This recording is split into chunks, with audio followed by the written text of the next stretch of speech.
We'll accept that here in just a minute. It is our monthly Q&A of how we align our thoughts with our purpose. And Miss Kelly Gonyo, I always say this so beautifully, right? Miss Kelly is our special guest today because she is a living example of somebody living unlayered and living the life she chooses to live because she aligns her thoughts with her purpose. She represents multiple insurance association or one insurance association, multiple insurance companies in the state of New York, serves on a board. Her team loves her to death, and we hear about her through her team all the time. And Kelly, we're going to start off with an easy question. What thought got you here today? Well, I mean, if you're talking about what got me into this business or what got me here today, what got me here today is because I love and appreciate you and Cliff. So I would gladly any day show up to be your special guest. We love you. Yes, I care for people I respect. I guess that's probably the best way to put it. If you're asking how I got to owning a business and where I am today, I guess that comes back to when I was a young kid. I always thought when I got older I wanted to do something special or big, and I was that kid that my mom asked me what I wanted to do and I said everything. As I got older and a couple of life changes, insurance certainly has provided me the ability to think and move in multiple different directions and be mentally stimulated. And after a couple of life changes, I just felt like I wasn't living my best life and I should fall forward and run a business, and the rest is sort of a blur.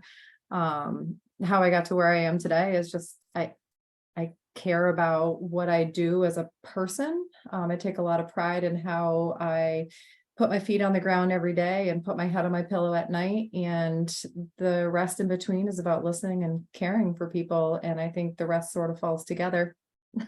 That's the best way to put it.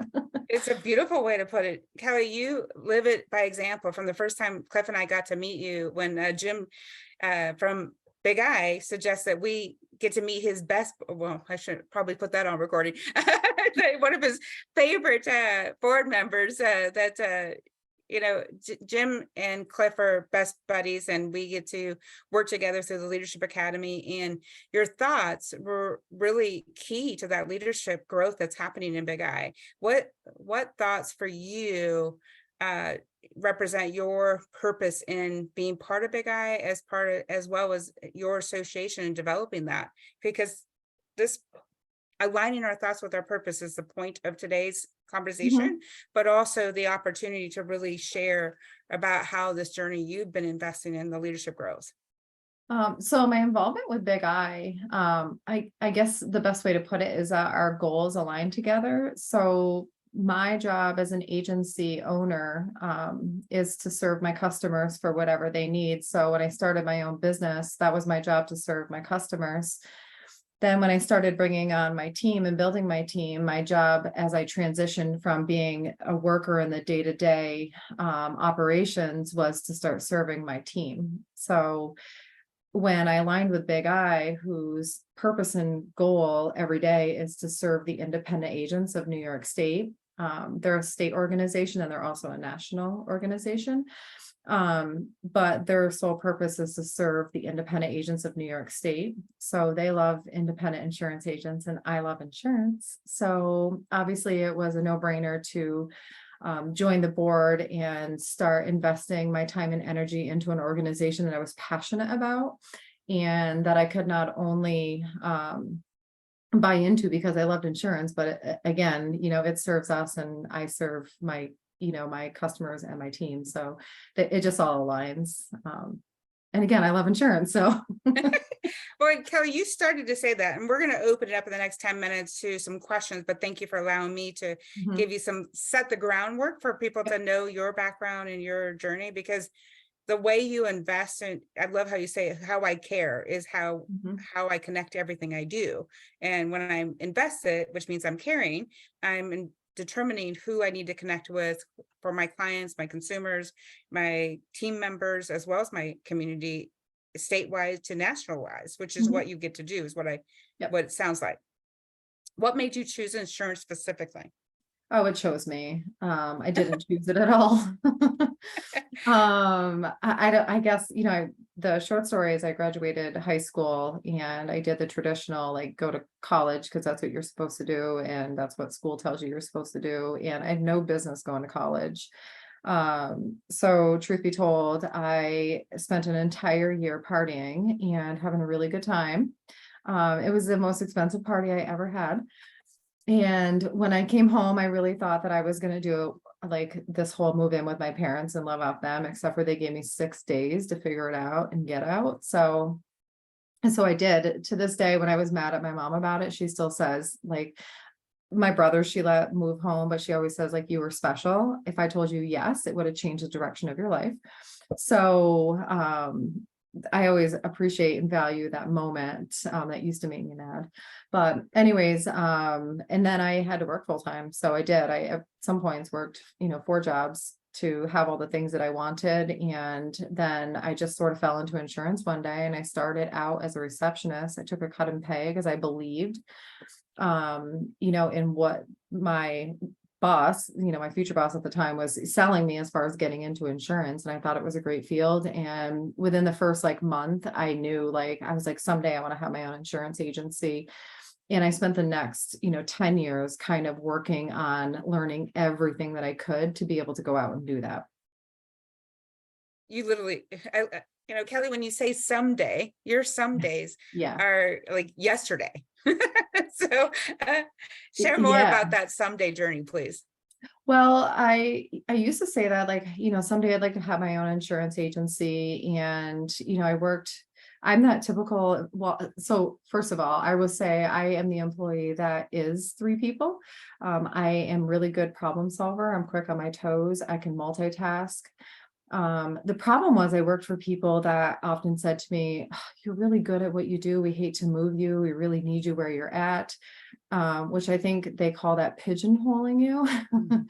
So I got pigeonholed a lot. So I had to kind of take my career into my own hands. So I did move from one position or one insurance agency to another for a job offer.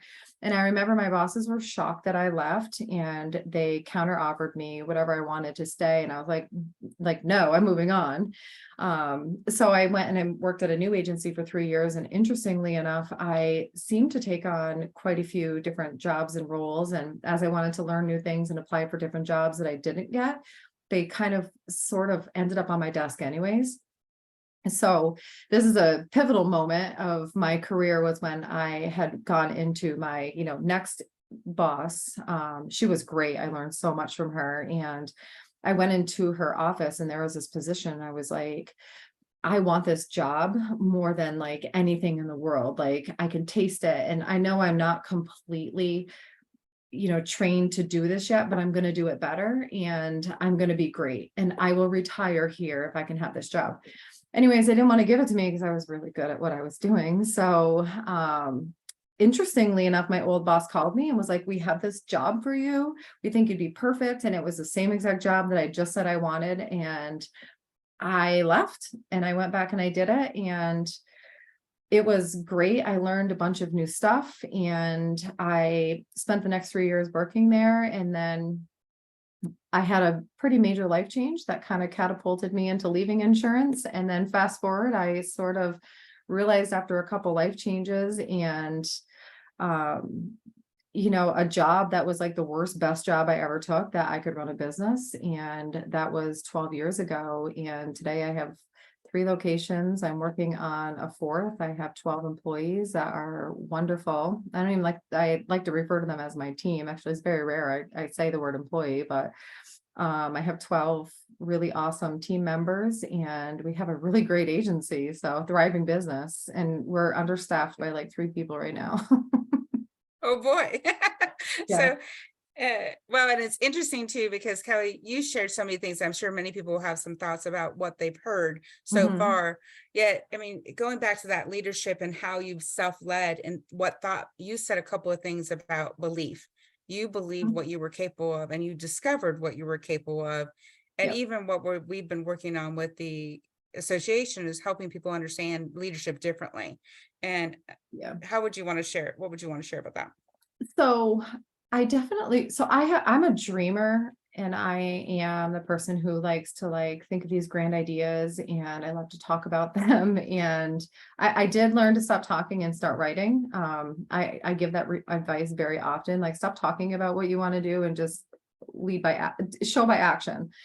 But I started my agency, and I never really, failure was something that was never on the table. Like I have a little bit of ego to me, and what drives me is doing things that people tell me I can't do. And I actually do remember when I was doing a business plan, and the person I submitted it to was like, you might want to revise this. It's a little bit aggressive. And I was like, okay, I'm not going to revise this at all. I'm actually going to beat it. So, anyways, I did, but failure was something that was never really an option. And I always kind of set small goals in place to reach.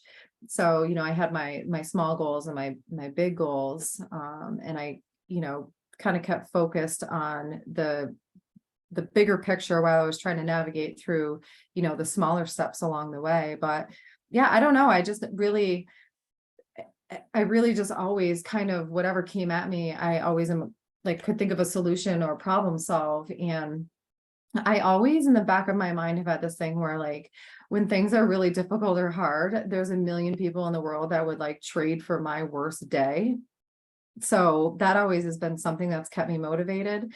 And I don't know, I just like I've always just had goals in place. And even when I started building my team, I always remembered all of those ways that it felt as an employee to be pigeonholed or not listened to or taken advantage of.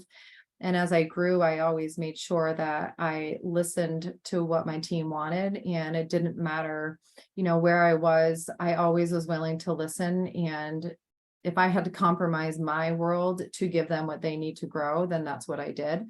And even though it's hard, it comes back twofold. There's so much power there. Yep. And Kelly, as you have been building your organization, then I'm going to open it up to anyone that if you want to put it in chat, you want to raise your hand, you want to open it up for screen, is you have chosen to be a voice in a very challenging industry, right? Mhm. How did you make that choice? And what continues to, as you said, write it down, lead by example, but also, and especially on the board in a large association, there's change that needs to be done, right? And you not only, I mean, what got us to even do the Leadership Academy was one employee at a time, and Mhm. then multiple locations from there and multiple classes from there. So because you were willing, right? So how did you decide to have those thoughts, and then what actions did you put in place to do that? So as far as when you talk about, so our industry there's a lot going on in our industry right now. As far as what I do on a daily basis in my agency running my business, the answer is pretty simple. Rather than focusing on what you can't do, focus on what you can do.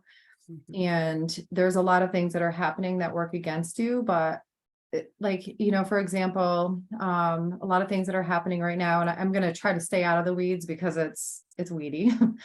um, like a company could, for example, right now in our hard market cut commissions. Like I don't really care about that stuff. Um, math is math, everything is numbers. And if you do a business plan every year, it's easy to navigate around what you need to do. But if you get caught up in like the negative stuff in your industry, whatever it is, and you don't focus on solutions and what you can do, then you're going to miss the boat, period. As far as my role, to answer your question with Big I have the like incredible experience to serve with so many intelligent people. It's like everything you could ever want all in one place. And I had the ability to work with some very cerebral, intelligent people. I tend to be super simple, and sometimes I swear. I don't know, like I just tend to be really simple about things. And I don't know, we have everything from like the really complex mind that might pick up something I missed to the really simple mind that might pick up something that the complex mind missed. And we can all work together to kind of hear what's going on by the members of who we serve and be able to put our minds together and collaborate to come up with solutions. So whether it's education or it's employment or it's political advocacy, we all work together as a really solid unit to be able to serve our members. So it's a little bit different on my business side than it is what I do with the Big I. But that's ultimately where I find my place. Kelly, you have used the word listen multiple times. Mhm. You've used the word care multiple times. You've also used the word to be purposeful about leading by example. Yet you Mhm. also said some big minds to some cerebral minds to some simple minds. They're all bridges, right? Yep. And you're looking to unite and stay aligned. And Mhm. that's something you lead by example over and over again. And I deeply appreciate you sharing all that. And I will stop the recording now so that